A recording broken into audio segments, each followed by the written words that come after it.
Hey guys, welcome to the channel.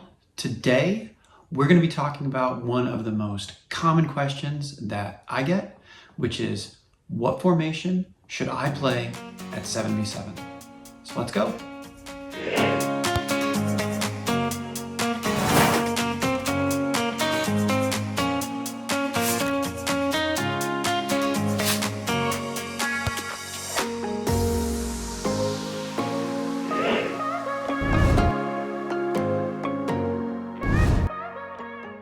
If you're new to the channel and you'd like to give us a subscribe to me, that would be awesome.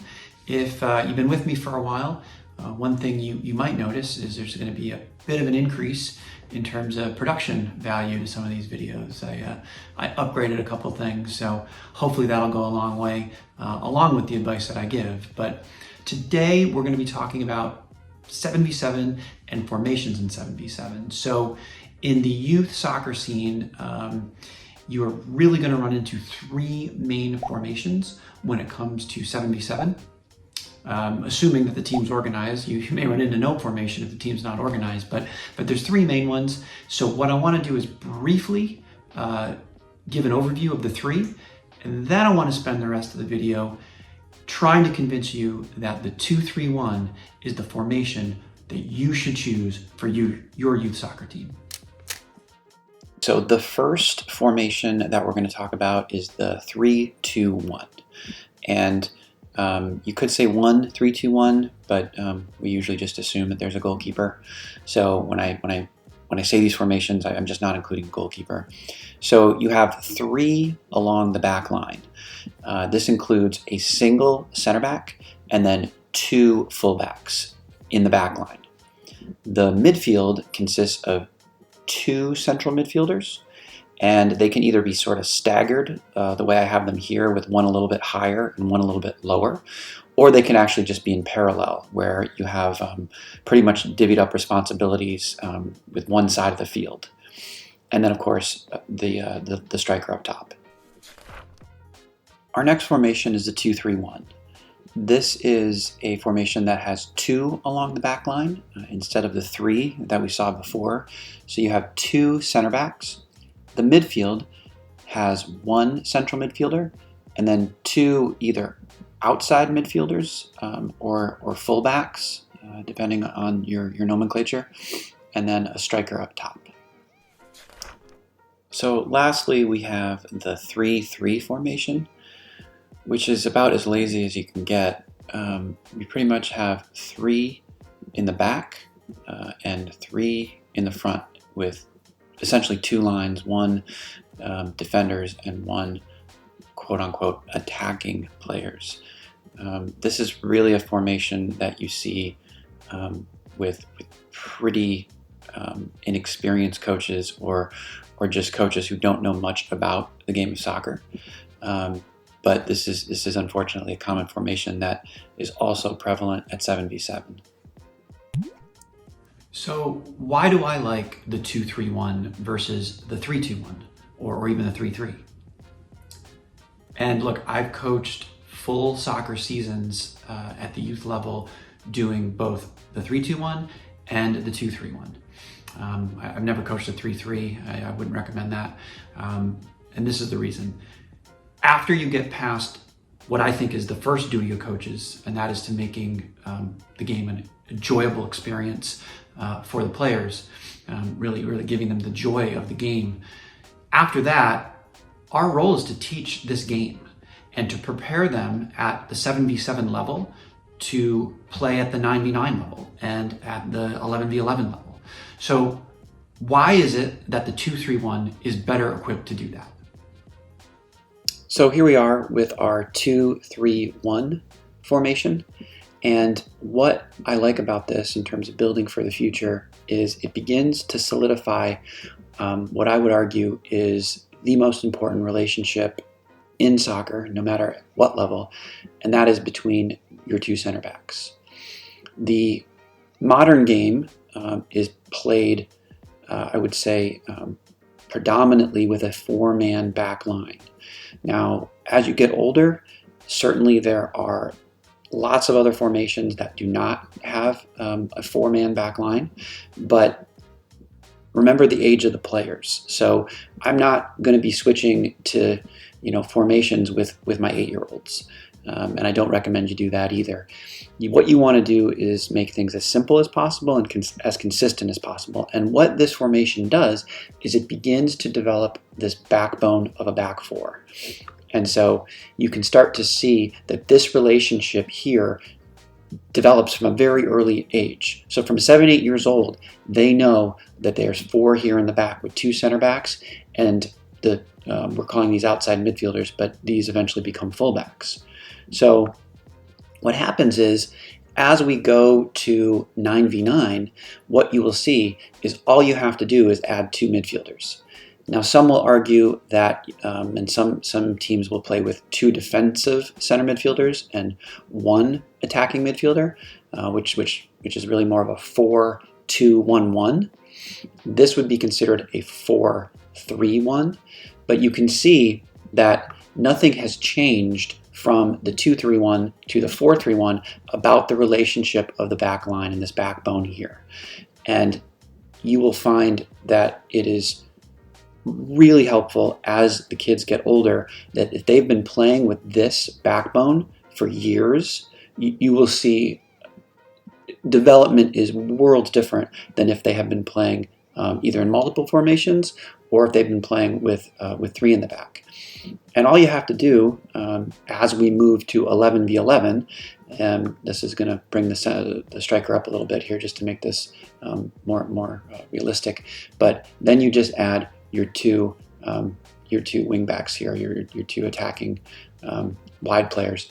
This is the most common modern formation in a 4-3-3. Again, there are so many variations of this as you get older, but what is universal and what it overall doesn't change is that back line and that backbone that you develop starting with the 2 center backs in your 2-3-1 at 7v7. So let's now look at that progression if you had started with 3 in the back, going from 7v7 to 11v11. So let's say you've started with 3 in the back in a 3-2-1 at 7v7, and you're now at 9v9 and you want to do 4 in the back. Well, at that point, you've now essentially wasted 2 years where you could have been developing this center back progression and combination.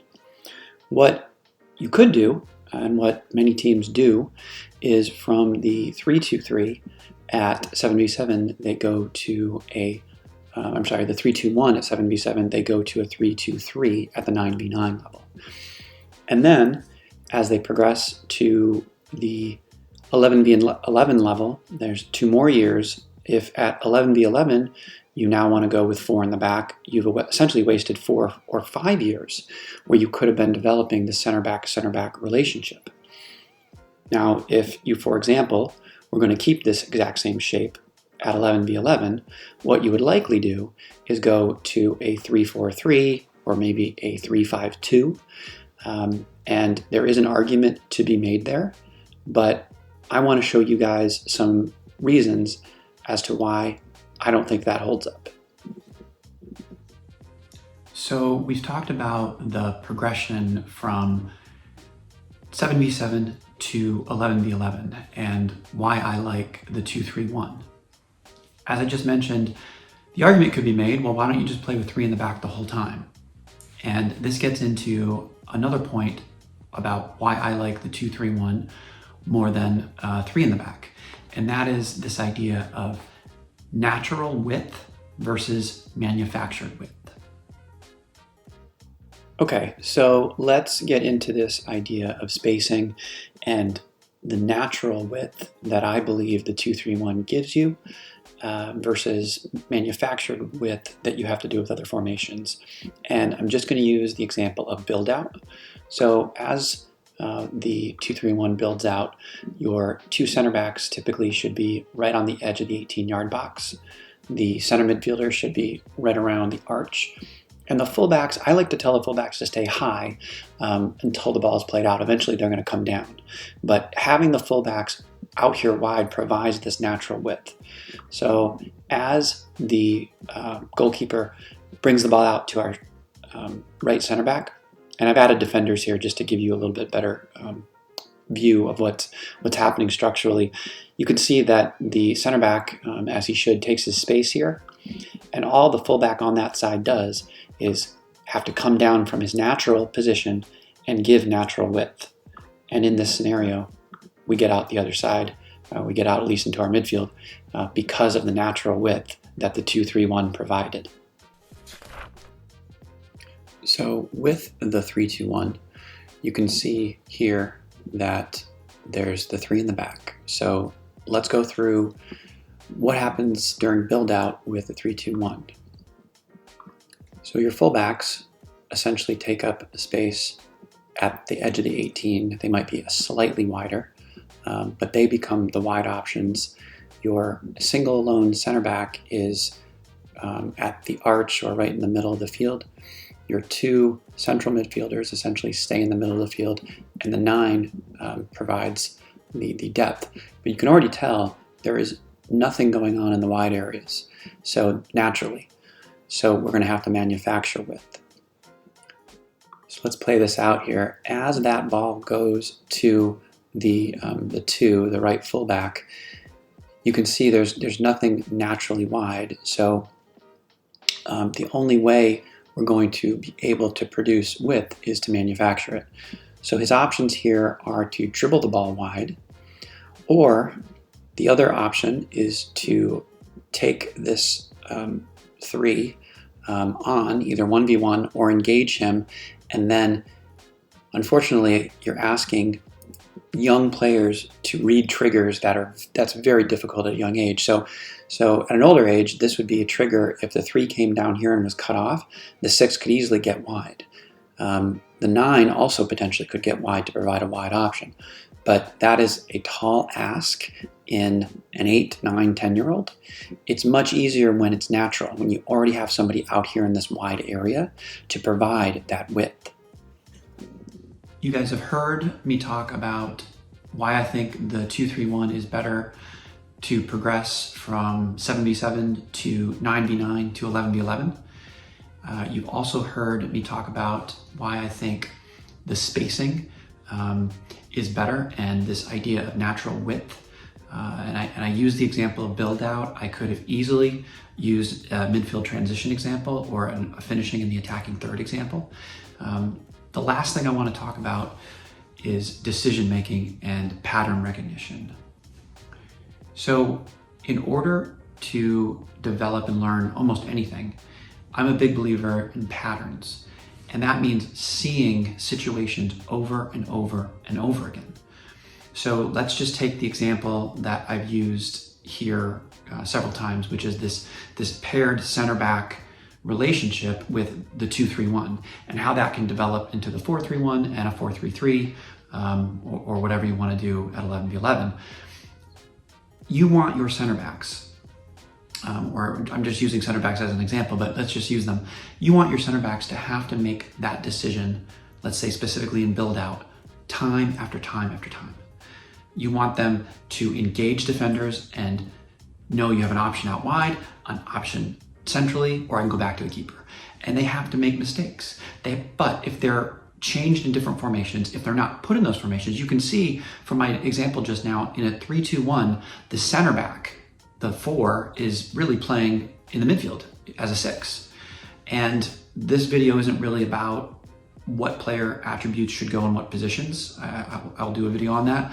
But you're ultimately putting someone in the central center back role in a 3-2-1 who's not even going to be allowed for 2 years to make the decisions you want a center back to make for years. I want, when they get to 9v9, when they get to 11v11, for example, the center backs, and I could be using any position as an example here, I want the center backs to have had to make hundreds of decisions in the build-out from their natural position. And that's how the 2-3-1 works. That's what makes it better. So this is an example now of what I'm talking about with build out and with these constant patterns. I want you to focus on our right center back. You can see we're in the 2-3-1. These are the decisions that he has to make through a whole season. He sees it's open wide, plays it wide. And he's 7 years old. I mean, imagine 2, 3, 4 years of this. And again, look at, he's got his head up, finds the guy out wide. We want this type of decision making and pattern recognition to happen as much as possible and to stay in a structure that they organize, that's organized, that they understand. I like this one here because he recognizes it's not open out wide and plays it to our central area, into the center midfielder.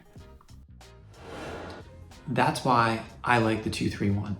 I think it's better for long-term development to 9v9 and 11v11. I think it gives you a lot more options in terms of your spacing, specifically in width, but also in depth. And lastly, you develop pattern recognition that you will use year after year after year. Let me know what you guys think in the comments, and thanks for watching.